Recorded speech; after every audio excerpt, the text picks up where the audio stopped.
신문 읽어준 남자입니다. 이재명 후보의 장남이 불법 도박을 했다라는 의혹이 제기됐습니다. 한두 번이 아니라 상습적으로 불법 도박을 한 것 아니냐라는 한 언론의 보도도 있었는데 현재로선 이재명 후보 아들로 추정되는 남성이 올린 글, 본인의 불법 도박 혐의에 대해서 자세히 묘사해 놓은 글이 이재명 후보 아들이 아니냐라는 의혹인 건데요. 잠시 후에 상세하게 다뤄보도록 하겠습니다. 과연 맞을까요? 오늘 조간신문 함께 하시죠. 4가지 키워드 준비됐습니다. 먼저 첫 번째 키워드는 이겁니다. 허위.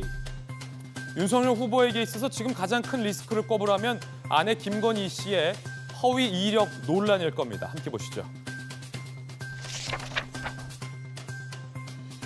결국 김건희 씨가 직접 이력 논란에 대해서 사과드린다라고 사과했습니다. 하지만 민주당에서는 2013년에도 허위 기재된 게 있다라고 폭로했습니다. 안양대에 제출한 이력서도 문제가 있다라는 의견입니다. 2013년 문제가 되고 있는 그 이력서, 추가 이력서죠. 이건 윤석열 후보와 결혼 이후의 시점이라 여당에서는 후보가 알고 있었는지에 대해서도 묻고 있습니다. 김건희 씨는 논란이 확산되자 이렇게 언론 앞에 직접 처음 나섰습니다. 사실관계를 떠나서 국민께 불편을 끼쳤다라며 사과를 한 겁니다. 자, 사과는 했지만 여전히 의혹은 제기되고 있습니다. 게임산업협회인가요? 거기서 발급받았다는 재직증명서, 이거 진짜인지 아닌지에 대한 의문은 여전히 제기되고 있습니다. 잠시 후에 이야기 나눠보겠습니다. 두 번째 키워드입니다. 이번에는 충돌입니다. 무엇과 무엇이 충돌했을까요? 경향신문입니다. 여당 코로나 해결사 선점을 노린 이재명 후보.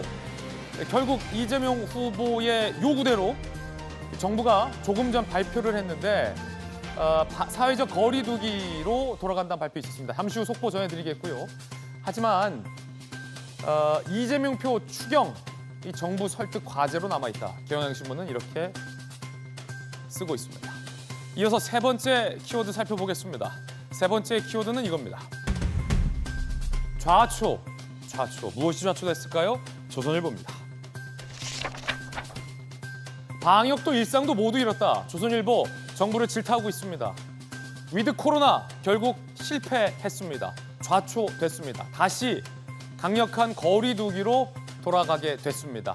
결국 2주간 정부가 부실한 준비로 위드 코로나를 하려다 확진자와 사망자만 늘렸다라는 비판이 많습니다. 조금 전 정부가 다시 사회적 거리로 돌아가겠다라고 발표했습니다.